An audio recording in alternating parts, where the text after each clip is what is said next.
Welcome back to my G1 Retro Reviews. Today, we're taking a look at the original Transformers Series 2-parter, Dinobot Island. In these two episodes, the Autobots discover a prehistoric island full of dinosaurs. But when the Decepticons learn of this island and its natural resources, they plunder it for themselves, which somehow causes a bunch of time portals to open up, spilling out characters from the past. We begin with Bumblebee and Powerglide flying, and Bumblebee is using a jetpack, which looks very similar to Optimus's jetpack, which is to say Sideswipe's jetpack. But I wonder if this was the scene that inspired the fact that sometimes Bumblebee has a jetpack, or at least some of his toys do.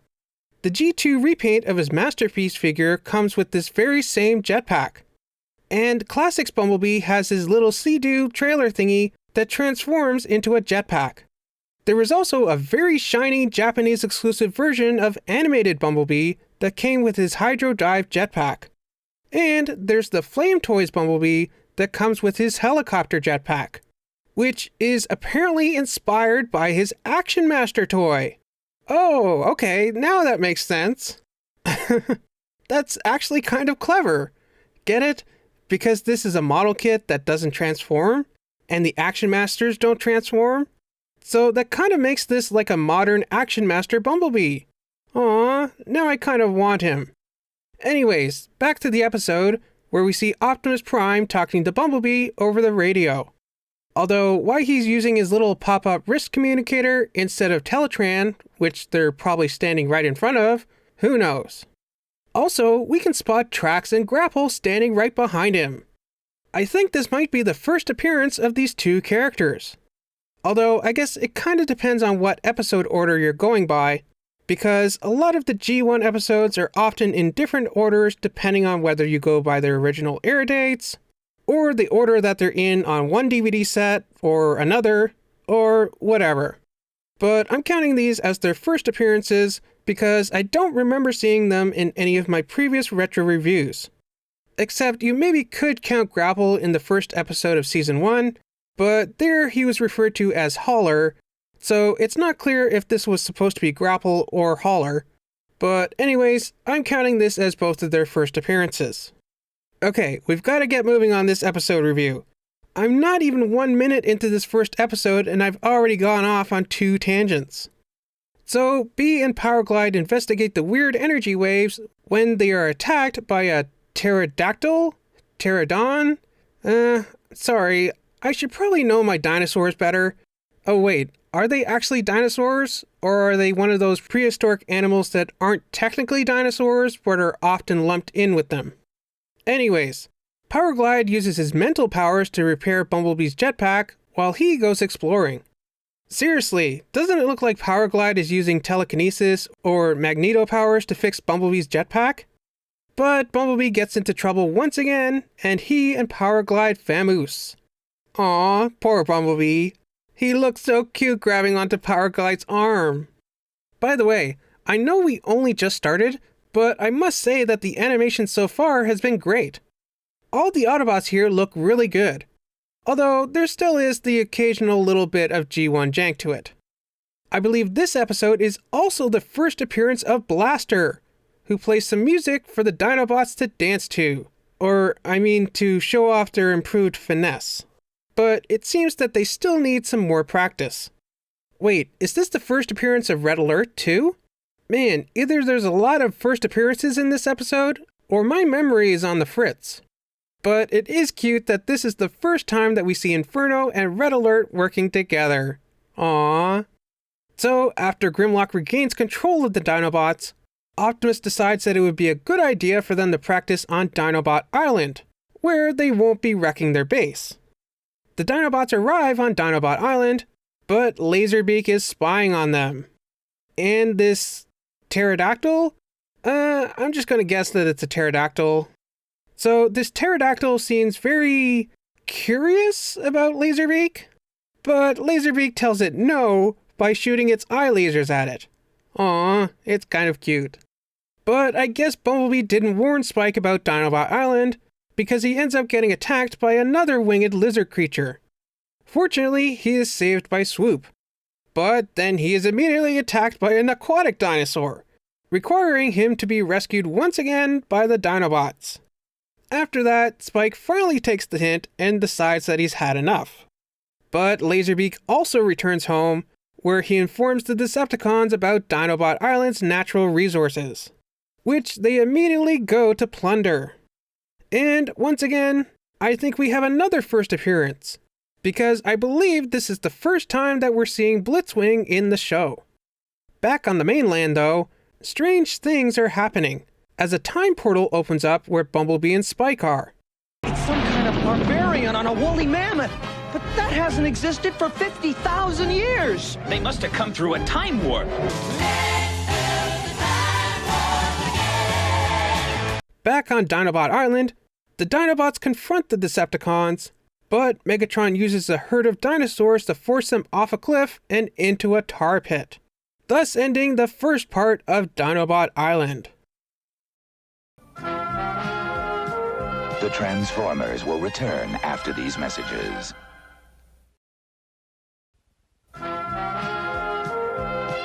We now return to the Transformers. Part 2 begins with a timey-wimey sci-fi explanation from Starscream as to why the Decepticons draining Dinobot Island's energy resources is causing temporal anomalies elsewhere in the world. But draining those energies might upset the chronological balance of this island. It already drifts precariously in the sea of time. Scientific gobbledygook, Starscream. You know, it's an often forgotten fact that Starscream is a bit of a scientist himself.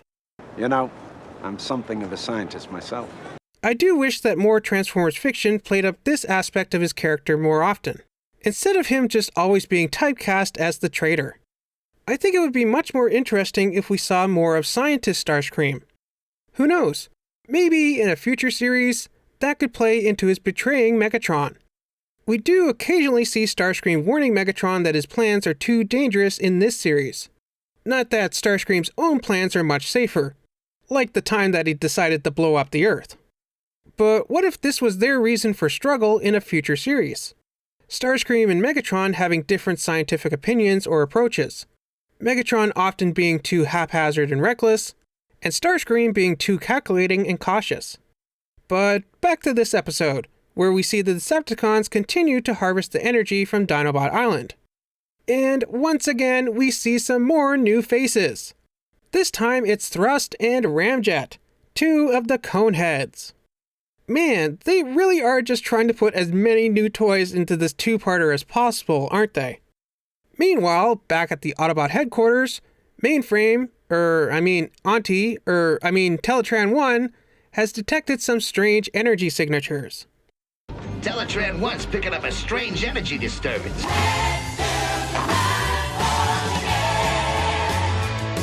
It appears to be some kind of time warp. So the Autobots go to the source of the anomaly and rescue Bumblebee and Spike, who were buried under rubble. He protected me with his body. He's a real hero.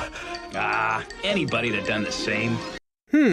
This kind of reminds me of when Heatwave protected Frankie during that cave-in in the Rescue Bots episode Shake Up.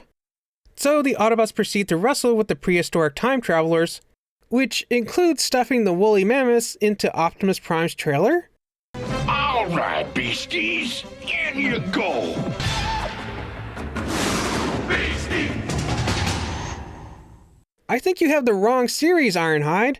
Big Convoy was in Beast Wars Neo, not Beast Wars, or Beasties as it was known here in Canada, because apparently the word wars is too violent for Canadian children. Although how Star Wars gets away with it, who knows. So the Autobots herd the barbarians and woolly mammoths into the time warp before it closes. We then travel back to the Ark, where Beachcomber and Perceptor introduce themselves to Spike and Chip, as if we didn't know who they are already. I mean, I know we saw Beachcomber in the last episode, The Insecticon Syndrome. But haven't we seen Percy before this? Oh well, I did say that some of these G1 episodes are often out of order, didn't I? But Teletran detects two new time warps. One that reveals a pirate ship, and another with a bunch of cowboys. Where we once again see some of the new Autobots introduce themselves, with Trax and Sea Spray both getting a short little moment to show off. Meanwhile, Jazz, Prowl, Red Alert, and Inferno arrive to fight off the cowboys. And there's a few details in here I find interesting. One is that they're all emergency vehicles. Well, except for Jazz. 2, when the cowboys pull out their 6-shooters, Prowl disintegrates them before they can fire a shot. As we've seen in this series, any guns that the humans use actually fire lasers instead of bullets, as I guess laser blasts are less violent than more realistic bullets, and less like something little kids at home can replicate and possibly hurt themselves or others with. But these are time-traveling cowboys from the Old West, and there's no way they could justify their revolvers firing lasers. So that's probably why they had Prowl destroy them before it came to that. And finally, it's kind of funny how it's Jazz and Prowl and Red Alert and Inferno. I'm just saying, it's kind of like they're on a double date. Back at the Autobot base, they determine that the time warps are coming from Dinobot Island. Something is making this volcano active again. This area appears geologically unstable. Hello, it's a volcano, Bone Brain. Aw man, what if? Oh, could you imagine if the Maximals suddenly appeared in G1? That would be crazy. Oh well, maybe something to explore in a what-if style fanfiction. So everybody gets a jetpack, and they all fly to Dinobot Island to confront the Decepticons. Meanwhile, the Dinobots use their flame breath to free themselves from the tar pit. Funny that kind of had the opposite effect in Transformers Animated. The Autobots and Decepticons fight, and yet again, we see more new toy spotlights from Warpath, the Coneheads, Beachcomber, and Blitzwing. The Autobots appear to be losing, but the Dinobots, along with a herd of dinosaurs, save the Autobots and repel the Decepticons from Dinobot Island. And it's a happy ending for the Dinobots, who have now proven themselves to the Autobots. This was a fun episode of G1. It had some very good animation. And you know me, I always enjoy it when time travel is involved in a story. Although I do wish that they had done more with it. We saw dinosaurs, barbarians, pirates, and cowboys. Why not some medieval knights, too? Oh, well, we are kind of getting an episode like that in the future. Then what about some travelers from the future? Like I said, it would have been so crazy if the Maximals and Predacons somehow showed up as a result of the time warp. But obviously, they weren't even invented yet. Although, what about other G1 Transformers like Hot Rod, RC, and Springer? I mean, I know Hasbro must have been working on the G1 movie by now, right? How awesome would it have been if they had teased some of these new characters in this two-parter? Perhaps Hot Rod, or Rodimus Prime, would have tried to warn Optimus Prime of his ultimate fate, or maybe of the coming of Unicron. I think it would have been a great way to advertise and build up to the eventual release of Transformers the movie. Oh well. Again, I thought this was a great episode. It introduced a lot of new characters, which may have felt a little bit forced, but I found it kind of cute and campy. What about you? As always, be sure to let me know what you thought of these two episodes of G1 down in the comments. Remember to like, subscribe, and do all that other fun stuff. And I'll see you here next time for the next original Transformers series episode, The Master Builders. So I'll see you here next week for that.